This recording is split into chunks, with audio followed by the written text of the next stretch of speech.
Kejadian pasal 16 ayat 1 sampai dengan 16.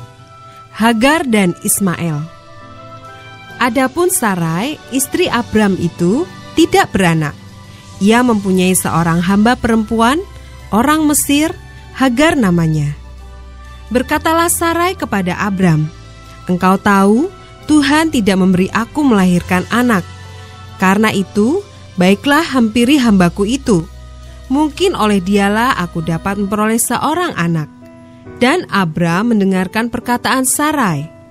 Jadi Sarai, istri Abram itu, mengambil Hagar hambanya orang Mesir itu, yakni ketika Abram telah 10 tahun tinggal di tanah Kanaan, lalu memberikannya kepada Abram suaminya untuk menjadi istrinya.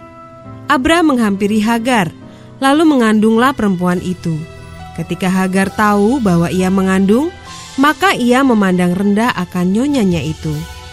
Lalu berkatalah Sarai kepada Abram, "Penghinaan yang kuderita ini adalah tanggung jawabmu.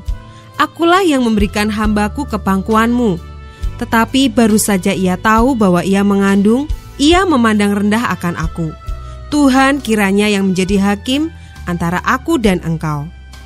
Kata Abram kepada Sarai, "Hambamu itu di bawah kekuasaanmu, perbuatlah kepadanya apa yang kau pandang baik." Lalu Sarai menindas Hagar, sehingga ia lari meninggalkannya. Lalu malaikat Tuhan menjumpainya dekat suatu mata air di padang gurun, yakni dekat mata air di jalan ke Syur. Katanya, "Hagar, hamba Sarai, dari manakah datangmu dan kemanakah pergimu?" Jawabnya, "Aku lari meninggalkan Sarai nyonyaku." Lalu kata malaikat Tuhan itu kepadanya, "Kembalilah kepada nyonyamu, biarkanlah engkau ditindas di bawah kekuasaannya." Lagi kata malaikat Tuhan itu kepadanya, "Aku akan membuat sangat banyak keturunanmu, sehingga tidak dapat dihitung karena banyaknya." Selanjutnya kata malaikat Tuhan itu kepadanya, "Engkau mengandung dan akan melahirkan seorang anak laki-laki, dan akan menamainya Ismail. Sebab Tuhan telah mendengar tentang penindasan atasmu itu.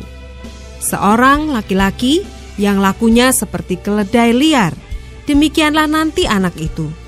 Tangannya akan melawan tiap-tiap orang, dan tangan tiap-tiap orang akan melawan dia. Dan di tempat kediamannya, ia akan menentang semua saudaranya." Kemudian Hagar menamakan Tuhan yang telah berfirman kepadanya itu dengan sebutan "Engkaulah El-Roi." Sebab katanya, "Bukankah di sini kulihat dia yang telah melihat aku?" Sebab itu sumur tadi disebut orang Sumur Lahai-Roi, letaknya antara Kades dan Beret. Lalu Hagar melahirkan seorang anak laki-laki bagi Abram, dan Abram menamai anak yang dilahirkan Hagar itu Ismail. Abram berumur 86 tahun ketika Hagar melahirkan Ismail baginya. Ketika Hagar melarikan diri ke padang gurun setelah diusir sama nyonyanya Sarah, istri Abraham. Dan di sana malaikat Tuhan itu menjumpai dia. Dan malaikat Tuhan ini bahasa asli bukan malaikat biasa ini. Ini disebut malak Yahweh. Jadi kalau begitu di sini kita melihat bahwa ada malak Yahweh atau malak Tuhan yang menampakkan diri, tapi yang juga disebut sebagai Tuhan sendiri, Allah sendiri, El-Roi, Allah yang melihat. Itulah teofani. Itulah penampakan daripada firman Allah sebelum jadi manusia, yang di dalam perjanjian lama selalu menampakkan pada tokoh-tokoh para bapa leluhur bangsa Israel ini.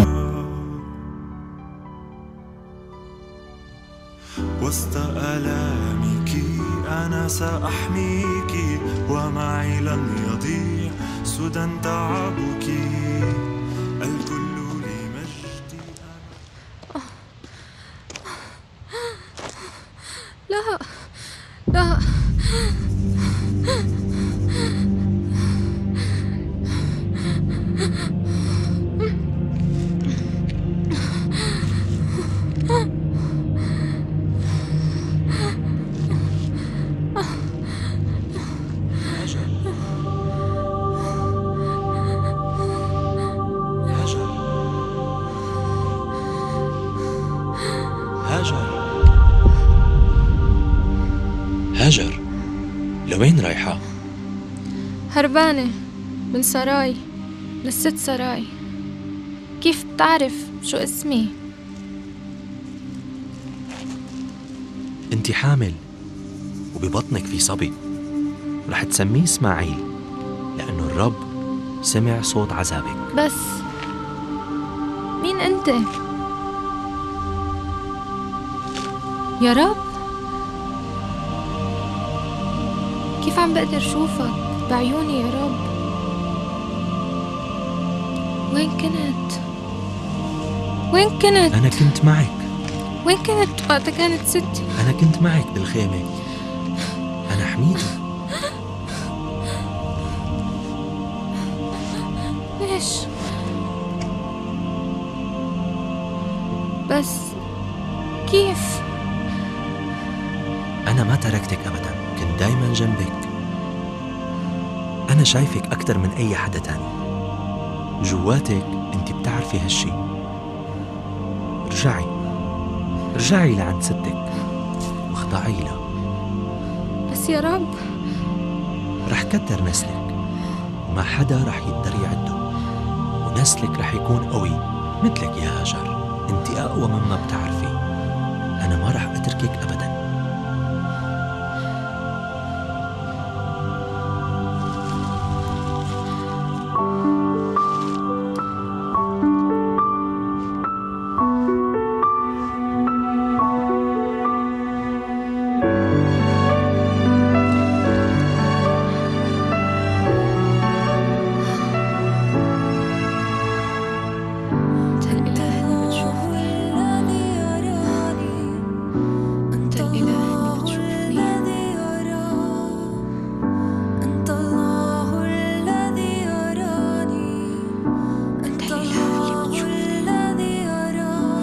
ابنتي الغالية، أراك وحيدة وهاربة، أرى نفسك متعبة وروحك مضطربة،